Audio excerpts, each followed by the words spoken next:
Hi, everyone. Welcome to another edition of OrthoCarolina's monthly webinar series. My name is Dr. Aversano. I'm Dr. Geary. And I'm Dr. Lewis. And today we'll be discussing upper extremity spasticity. So this is being live streamed on our Facebook, LinkedIn, and YouTube platforms. So please don't hesitate to ask any questions in the comments, and we'll try to address them all at the end.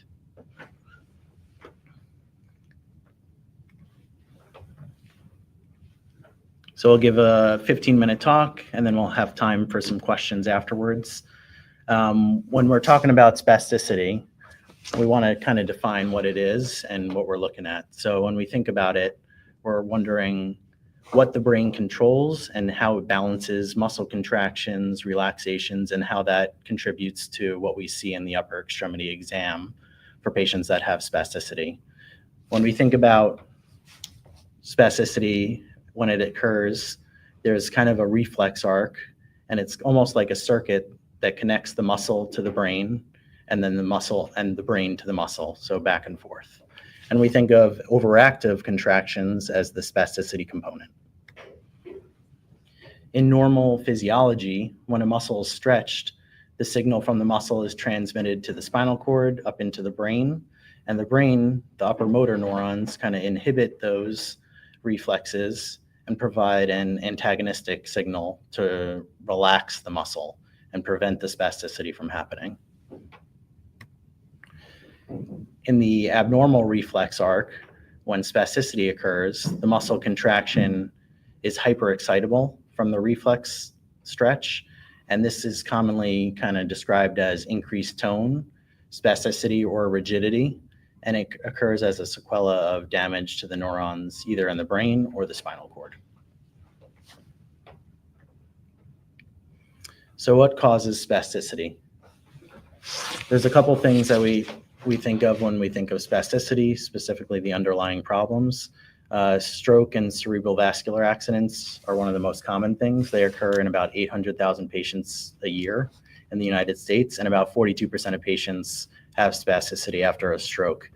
Traumatic brain injuries occur in about 1.5 million patients a year in the United States, so really common. And spasticity can occur anywhere between 34 and 84% of those patients. In children, we think of cerebral palsy as the most common cause of spasticity. And in those instances, about 1 to 4 in 1,000 kids can have cerebral palsy with live births. And 80% of those children can have spasticity. Spinal cord injuries is another area that it has spasticity problems, and those are about 13,000 patients a year that undergo spinal cord injury. There's about 800,000 people living with spinal cord injury in the United States, so it's a big population as well. And we kind of see a mixed picture sometimes in spinal cord injury where there's spasticity at the level of the injury, but spasticity below that level. And then multiple sclerosis is one of the most common non-traumatic causes of disability in the United States. It's fairly common at about 1 to 1,000 people, occurring more often in women, and then it could affect about 78% of those patients have spasticity. The combination of spasticity and contractures is one of the questions that we get asked about a lot, and they're similar but different in certain ways. So when we think of spasticity, we think of kind of the tone of the muscle and the active hyperreflexia that happens. When we think of contractures, it's actually the joint and the lack of passive mobility that occurs. So they're kind of similar problems, but different, and we treat them in different ways, which we'll kind of talk about going forward. So getting into treatment again, I'm Dr. Geary, part of the spasticity team here with Dr. Aversano and Dr. Lewis. We'll touch briefly on some non-operative treatment, which is often the way you start with patients who have spasticity. And a lot of that we rely on working with our hand therapists very closely. One of the most important, especially in people who've had strokes or traumatic brain injuries, is to maintain the passive motion of their joints. So the therapist will work on preventing contractures, keeping mobility, sometimes working with splints to maintain that mobility, and then finding other devices that may assist with activities of daily living if they've lost function.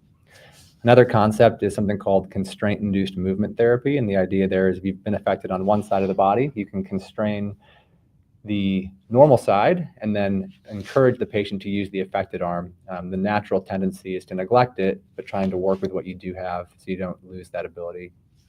There's pharmacologic medications, there's antispastic medications, muscle relaxers that are often used. There's chemodenervation, without getting into too much detail. Botox and phenol injections are some options, and those can provide temporary benefits. And we use that as a tool sometimes to see who may benefit from surgery if they've gotten a positive response to those injections. We do those in our clinic, but oftentimes the physiatrists, rehab doctors will help coordinate those injections as well. Stretching is useful, again, to help maintain mobility, but it's not going to change anything about the underlying spasticity. And then splinting is another option, but we use it in caution. If it's putting unnecessary pressure or tension on the joints, it can sometimes cause some kind of overactivity of the spasticity, so you want to do it with caution. When we're ready to talk about surgery with families, the first thing we always do is ask the patient and the family what their goals are with surgery. What are they hoping to get out of the procedure? What can we do to help them? Because two people with the same problem may have very different goals in what they want to get out of the surgery. So we make sure we're all aligned in that regard. Another question is, how capable is the patient in participating in rehab? We have some patients who are very functional, can follow commands, do everything we say, and others who rely heavily on others for assistance, and the surgery is more of a hygiene positional operation. We also look at timing. So in a lot of the adults who've had traumatic brain injuries and strokes, we want to give the injury time to stabilize, because there's a chance of neurologic recovery in that first year or two after the injury, and we wouldn't want to do a surgery in someone who may be able to recover on their own and not require surgery. And then finally, some people actually rely on their spasticity. So if there's a contracture or spasticity that adds function, we wouldn't want to take that away from someone. And sometimes the therapists are the most useful for us in figuring out what patients do and how they manipulate and use their spasticity to do things throughout the day. When it does come time to surgery, there are a few different broad categories that we use. We're going to focus on the last one just in this brief talk, but the concept is you can do lengthenings of the tendons and muscles. So that would be fractional lengthening and Z lengthenings. And we're talking about everything from the shoulder down to the fingers here. Releasing contractures, so those would be stiff joints that haven't been mobile over time, and there are ways that you can release those joints that have been contracted. Tendon transfers and nerve transfers, the concept here is that you're borrowing things that do work and you're augmenting function that's lacking. So you can move tendons around, and you can do nerve transfers too to try to give function where it's lacking. Joint fusions is a common one that we'll use most often in the wrist and the fingers to try to put the position of the hand in a more neutral and functional position in bad contractures. And then finally, hyperselective neurectomy, which is a newer procedure being done, at least in the United States. And the concept here is that you can partially denervate a spastic muscle while still maintaining function by decreasing the spasticity at the nerve level. We'll talk a little bit more about that specifically. So hyperselective neurectomy is probably the thing we get asked most about. It's something we've been doing here as a group now for a few years. And the concept is you're partially cutting some of the nerve branches to a muscle to decrease the spastic tone. And it's actually a pretty high percentage of the nerve branches that you're cutting. 3/4 of the nerve branches is the general rule that we use. And this is a photo you can see of someone's upper arm, and all those little loops are tagged around the different nerve branches. So what we'll do is we'll identify these nerve branches. Generally, we'll find somewhere between 4 and sometimes up to 10 different branches, and then we'll cut 3/4 of them to decrease the spastic reflex arc back to the brain. What we've left behind is about 1/4 of the nerve branches, which is actually enough to maintain strength in the arm. So you're decreasing the spasticity, but still leaving the volitional control, so patients can still move and use the limb even after cutting that many nerve branches. And if you look back at this concept, it actually dates back over 100 years ago to Germany. Was the first description, Dr. Stoffel, on this very concept of using selective sectioning of nerves in spastic patients. It wasn't until about 70 years later in Italy when the idea was kind of reinvigorated. And this is a publication from the 80s. And you can see the picture in the bottom right there, the idea that you can cut part of the innervation to a muscle, but leave some behind to decrease the spastic tone. And they found too in their studies here that if you only cut about 50%, it's actually not enough. You have to go all the way up to close to 3/4 to have the effect you want in decreasing the spasticity. And then fast forward to today, internationally it's been published and positive results in both adults and children using hyperselective neurectomy as a tool to decrease spasticity. And it seems to be in a lot of different hands and centers of very positive results, and also results that are durable. So looking out over the years, this is spasticity that remains reduced over time. Just a quick mention, this was a publication that we put out from our group a few years ago using this technique in cerebral palsy in the pediatric population, which is something that hasn't been reported commonly, but we're coming to see that it's a very effective tool that can be used in patients to manage spasticity. I'll hand it off to Dr. Lewis now. Yes, so we'd like to review some case examples of patients who've undergone hyperselective neurectomy, as well as some other procedures, so we'll talk about them. So this is a 13-year-old young lady with spastic hemiplegia following a stroke as a child, and we can see on this video with her walking on the left side of the screen here that her left upper extremity is in this flexed position, which is a typical posture we'll see, and her wrist is in flexion, and her forearm is pronated with the palm down. And you can see on the video on the left side there, on the right side, that we've performed a hyperselective neurectomy. Like Dr. Geary said, we went in and we cut about 75% of the nerve branches to two of the muscles that bend her elbow that were causing her arm to rest in that flexed position. That actually would get worse at times. It made her arm very rigid and difficult to extend. And you can see this is just within a couple weeks after surgery. She's easily able to flex and extend that elbow near fully. And she really doesn't have to fight to do that, I think very hard to do that. We also, you can see from the x-ray too, we also fused her wrist to put it in a better position.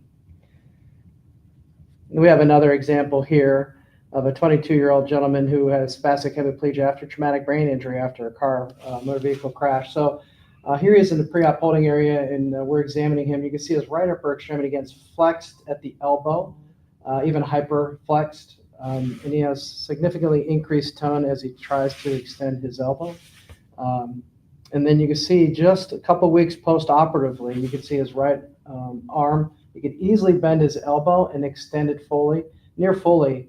And you can see there's significant reduction in tone. It is not only is his elbow resting in a better position throughout the day, but it's so much easier for him to extend his elbow and interact with his environment because he is not fighting that tight elbow flexor that was spastic. Again, with these operations, unfortunately, we cannot cure the spasticity in its entirety, but we are trying to dramatically reduce it to become a lot more functional. So here's another gentleman, he's a 70-year-old gentleman who had a history of a stroke with spasticity. And again, he had a very similar picture to the two previous patients with his elbow in a flexed position, difficult to straighten it. He also had elbow flexion or wrist flexion deformity where his wrist was flexed down. It was very difficult for him to extend his wrist. So you can see we actually perform hyperselective neurectomy of the biceps and brachialis, which are the two muscles that cause the elbow flexion contracture and make it difficult to extend. But also the two muscles that cause wrist flexion.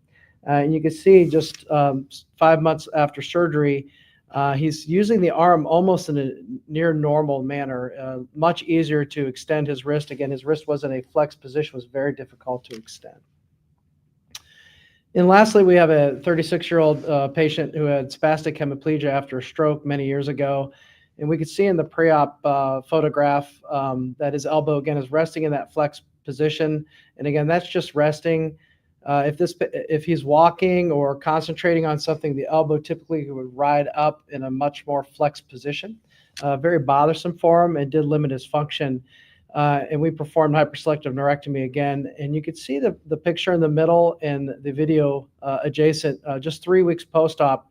His elbow's in a much better position, a lot more fluid motion. He's not struggling to flex and extend his elbow, and just giving him a more normal function of the extremity. So in summary, spasticity is a velocity dependent, and it affects there's multiple different causes. These are complex patients. We need to examine them several times. So it's not unusual for us to see patients at least 2 or 3 times even before we consider surgery. Patients, their exam could change depending on how excited they are for the appointment, the weather, their emotional state, all can change their exam, whether they've had Botox recently. So we want to see them different times to get the best idea and the best plan for that patient. Usually start conservative treatment first, usually as the brain is recovering or spinal cord from an injury. We know there's a good chance in a lot of patients for neurologic recovery. So during that period, as the muscle develops tightness and spasticity, we want to make sure we're stretching the joints and the muscles so they don't become myostatically shortened, which makes treatment a little bit more challenging for us. And this also is with therapy, splitting, and medications, as well as Botox injections. Again, Botox is best used as a tool during this initial period. And we also like to use it when we're trying to see how spastic extremity is, or to assess how much joint contracture they have in preparation for surgery. And then we recommend surgical treatment when appropriate. This is an important decision for families and patients as well as us. So we perform releases, lengthening, tendon transfers, fusion, as well as a nerve-based procedure. And again, the entire goal of the hyperselective neurectomy or nerve-based procedure is to reduce the spasticity and tone. Again, we cannot cure spasticity. There is no cure, a complete cure for it. But our goal is to reduce the spasticity, to improve the balance of the extremity, and hopefully the function. And again, we appreciate everybody tuning in. We're going to open it up for questions.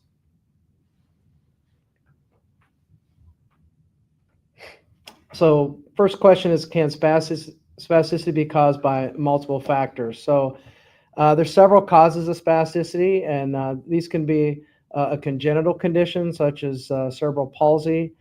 It could be from degenerative conditions like multiple sclerosis, Parkinson's disease. It could be caused from an injury, a traumatic brain injury, and also from stroke, which is probably one of the most common causes.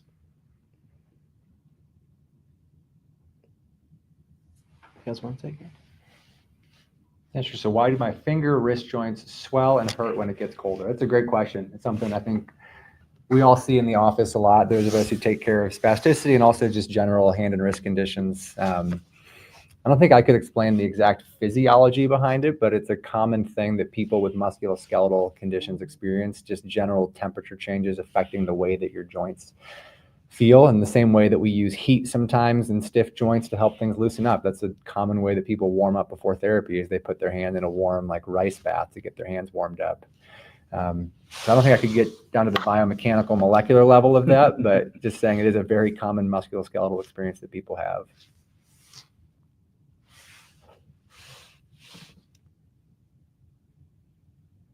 I take it, Mike. Let's see.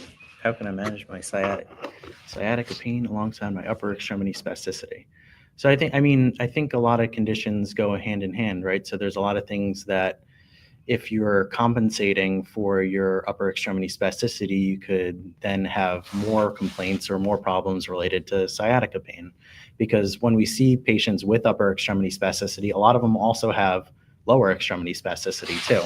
So I think in our specific area as the upper extremity hand surgeons, we don't typically treat the sciatica portion of it, but we do have referral bases for our lower extremity colleagues that do some of that as well. And I think just in addition to that, if we do treat the upper extremity component, sometimes if you're then less compensation for that kind of lower extremity stuff, it may help. So it doesn't go, they're not separate, they are separate problems, but I think they can be combined in the same process. So can I do exercises with spasticity? Of course you can. So different types of exercises. So there's therapy, which is very important, particularly within the first year during nerve recovery, but also living with spasticity, as well as after any type of surgery or treatment or Botox injection, whatever type of treatment that may be. It's almost always in conjunction with therapy. The goal, again, is with surgery is to reduce the spasticity to improve the joint mobility. We can't cure the spasticity, but we could oftentimes hopefully improve it significantly. So the thought is, too, is that because you can't cure the spasticity, the body wants to flex the extremities once again because they've been in that position for so long, and the muscles sometimes are a little bit shortened. So it's very important to splint particularly at nighttime for several months, even 4 to 6 months, and sometimes even for a lifetime after any type of procedure. We often get our patients in therapy within a couple days to a couple weeks afterwards. So it's very important. Now, as far as exercise, like going to the gym and walking and running, absolutely. So, spasticity is a spectrum. Patients have very mild spasticity. It doesn't require any medical treatment, to the opposite spectrum where they can be completely infirm due to their spasticity. So, we think not only about, the spasticity itself, but the holistic treatment of the patient. We want what's going to be kind of the best outcome for the patient, and if that includes exercise and helping well-being and helping you maintain strength, absolutely.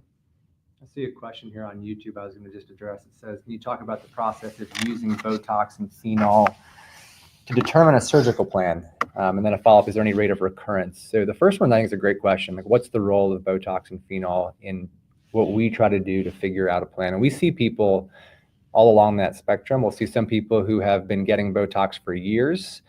They've noticed some temporary benefit, usually over time after a few months, that tends to wear off. And then we've also seen people who've never had it. I think one of the most important, and Dr. Lewis mentioned this, is Botox can help us determine how much underlying contracture there may be in a joint. So sometimes in someone who's really spastic, you can't even extend their arm or their wrist or their fingers because you're fighting the spasticity so much. So it's hard to tell if there is an underlying contracture of the joint. So Botox and phenol, if it can help relax the muscles, even if temporarily, it will help us determine if there's a contracture. Sometimes if you relax the muscle, you can get full motion. And then we know we don't have to do any contracture releases in surgery. But if after Botox or phenol, there's still a joint contracture, then in those cases, we may need to do a release of the joint or lengthening the tendons in combination with a nerve-based procedure. And then the follow-up there, was there any rate of recurrence for spasticity over time after the procedure? So the studies that have come out, there aren't any decade-plus follow-up studies, but in the short-term follow-up in that 3 to 5 year range on most of the people who are publishing this, the results after hyperselective neurectomy have been durable, meaning there's not been a recurrence of that spasticity. And that's what we've experienced too. Like Dr. Lewis has said, there's not a cure. In most patients, there's still a very subtle amount of underlying spasticity, but a great improvement compared to where they were pre-op. And the people we've seen now several years post-op, that seems to be maintained, which is encouraging. But again, we don't have that 10, 20-year data yet on this kind of surgery. Yeah, I think one of the other important points to make about Botox is Botox typically works for about 3 months.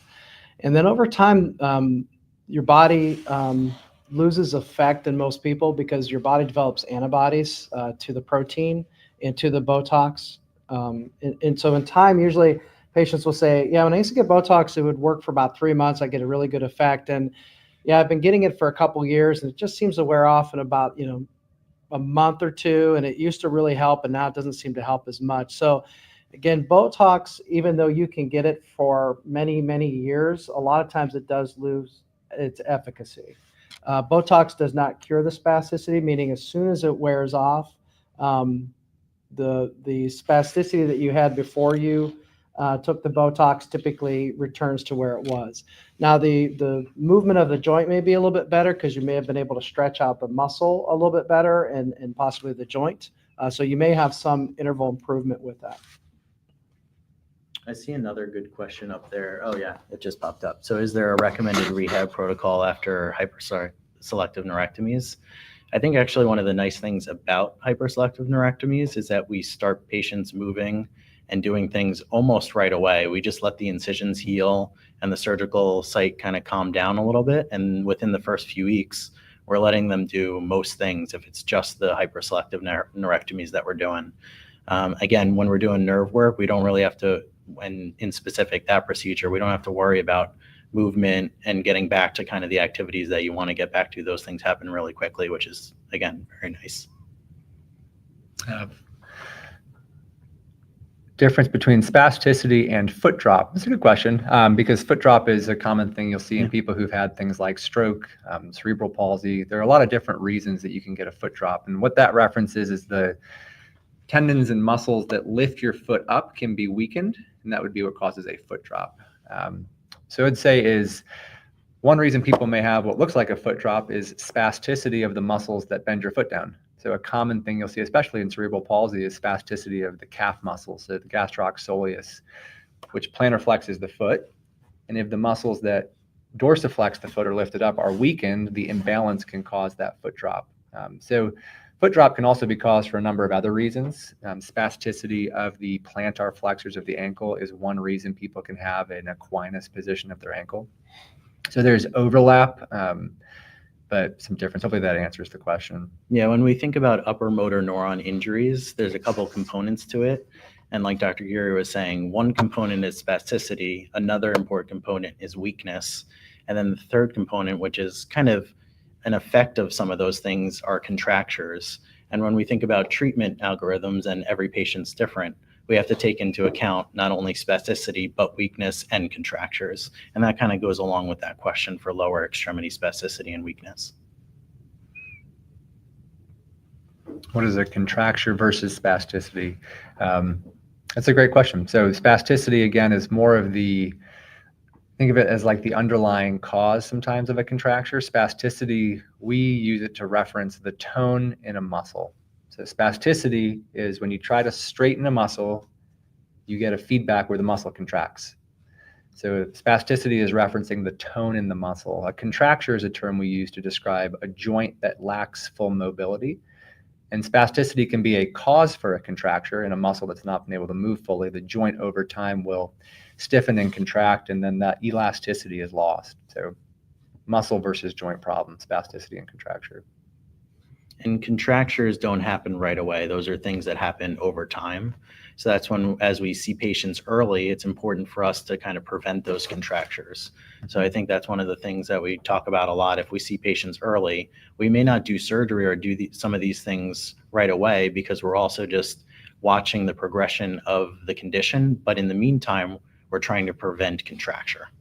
Yeah, that's why therapy is important, because with spasticity, when the muscle has increased tone, it's always trying to contract. And you think about a muscle, whenever you contract a muscle, it shortens, right?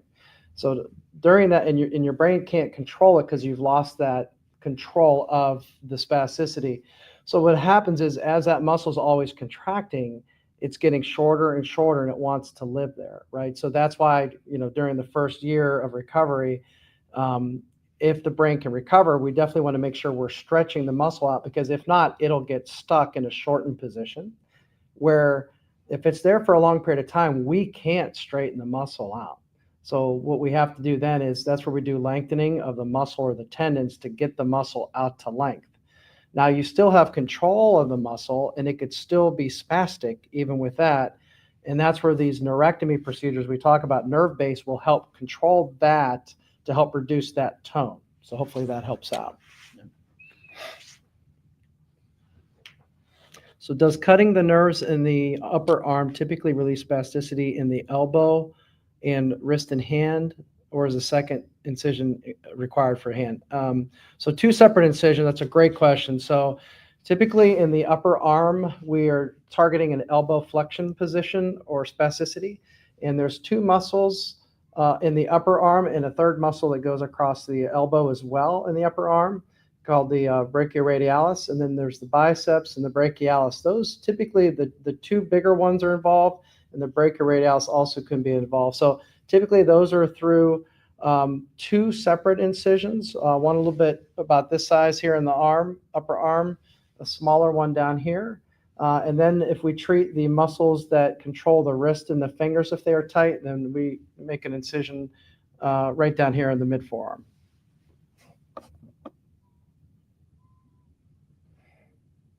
So what are the primary challenges? What are the primary challenges patients report in managing their spasticity?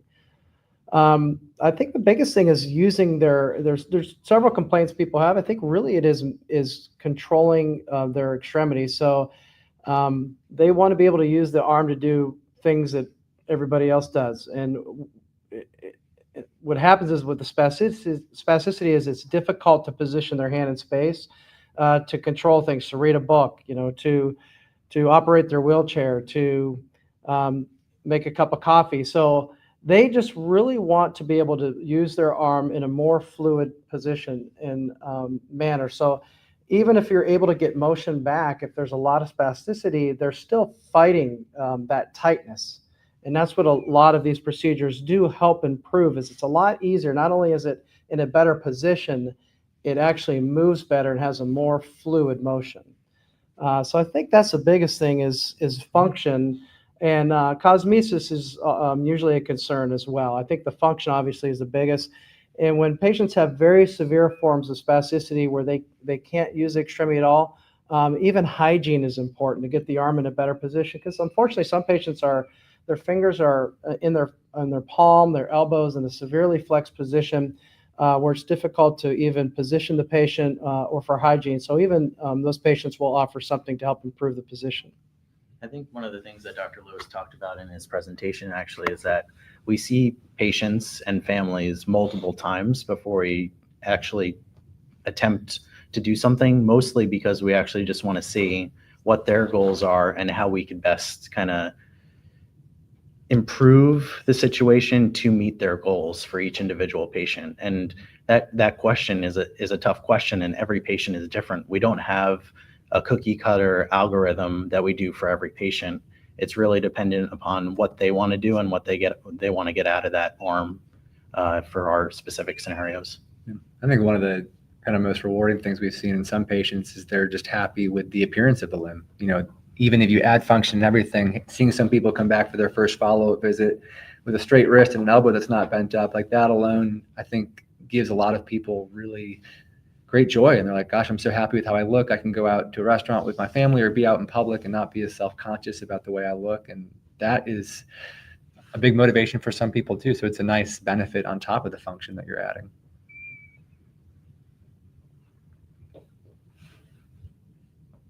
Spasticity after stroke, how much is neurological versus orthopedic? That's a good question. Yeah, it's difficult how you would define neurologic versus orthopedic. So at a stroke, the initial insult is at the neurological level. So in the brain is where the problem is. And then we think of orthopedic being more like the muscles, nerves, and out in the limb. So the downstream effect of a neurologic injury is weakness and spasticity in the orthopedic world, if that makes sense, I guess.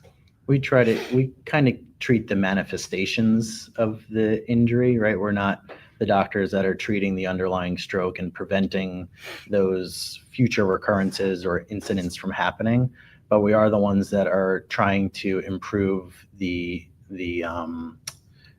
manifestations that happen from the initial injury.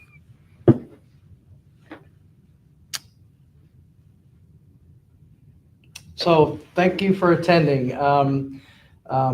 Thanks for attending OrthoCarolina's live webinar for December. So a replay will be posted on our social channels. Thank you and have a great night and happy holidays.